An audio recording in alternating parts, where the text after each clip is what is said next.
Boarding स्कुलमा बच्चा फ्रीमा पढाइदिने, श्रीमतीले सेक्युरिटी गार्डको काम गर्ने, श्रीमानले त्यही स्कुलमा बस टिचरको काम गर्ने, परिवारलाई नै खाना बस्न फ्री, तलब 30,000, लोकेसन काठमाडौँ कलङ्कीको लागि। यदि कोही काम खोजिराख्नु भएको जोडी हुनुहुन्छ भने हामीलाई सम्पर्क गर्नुहोला। खाना बस्न फ्री दिएर बच्चा पढाइदिएर 30,000 तलब भनेको एकदमै राम्रो भ्याकेन्सी हो अहिलेको कन्डिसनमा। यदि कोही इच्छुक हुनुहुन्छ भने कुनै पनि सिट आवश्यक छैन, हामीलाई सम्पर्क गर्नुहोला। काम गर्न इच्छुक मेहनतिलो इमान्दार जोडी भयो हुन्छ।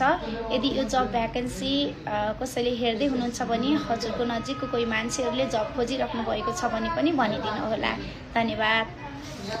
हजुरहरूको सहजताको लागि लोकेसन भएको यो भिडियो बनाएका छौँ। हाम्रो प्रभु जब सेन्टर काठमाडौँको रिङ रोड बाटोमा नै पर्ने हुँदा यहाँ आउन धेरै सजिलो छ। यदि हजुरहरू एयरपोर्ट साइडबाट आउँदै हुनुहुन्छ भने चाबेल हुँदै चक्रपथ हुँदै हाइवे बाटो सिधा रिङ रोड नछोडी अगाडि बढ्नुहोला। धेरैजना प्रभु जब सेन्टरको लोकेसन थाहा नपाएर अलमल्ल पर्नु परेको छ। कतिजना फर्कनुहुन्छ अनि फेरि भोलिपल्ट आउनुपर्छ।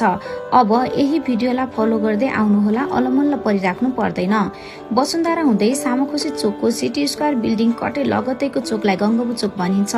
चक्रपथबाट आउँदै गर्दा गङ्गबु चोक कटे लगतै दाहिने साइडको तेस्रो बिल्डिङमा प्रभु जब सेन्टर लेखेको ठुलो बोर्ड देख्नुहुन्छ। यदि हजुर स्वयम्भू साइडबाट आउँदै हुनुहुन्छ भने कलङ्की, स्वयम्भू, बालाजु, माछापोखरी हुँदै चाबेल जाने बाटोतिर लाग्नुहोस्। माछापोखरीको पुल कटे लगतै बस पार्क एरिया सुरु हुन्छ। बस पार्क एरियाको लोटस मल, कान्तिपुर मल हुँदै अब हजुर बिजी मलमा पुग्नुहुन्छ। बिजी मलबाट अलिकति अगाडि हिँडेर 3-4 मिनट, साधनमा जस्ट 2 मिनट मात्र। अलि अगाडि विनायक हस्पिटल छ। विनायक हस्पिटलकै साइडमा अलिकति अगाडि गङ्गबु चोक नकटी तेस्रो बिल्डिङमा प्रभु जब सेन्टर लेखेको ठुलो बिल्डिङ छ। यही नै हजुरको गन्तव्य स्थान हो। हाम्रो अफिसको अगाडि नै गाडी रोक्ने हुँदा गाडीबाट झर्न साथ दायाँ बायाँ नजर डुलाउनु भयो भने प्रभु जब सेन्टरको बोर्ड देख्नुहुन्छ। आशा छ यो भिडियोले लोकेसनमा आउन हजुरलाई धेरै मद्दत गर्ने। म्यादी प्रहरी साथीहरूलाई हात जोडी नमस्कार। म्यादी प्रहरी भएर देशको सेवा गर्नुभयो। हजुरहरूको योगदानले नै चुनाव सभ्य रूपमा सम्पन्न भयो। अब ड्युटी पनि सकियो। हजुरहरू म्यादी प्रहरी हुँदाको अनुभव र जोसलाई सेलाउन नदिकन नयाँ सुरुवात गर्ने होइन त?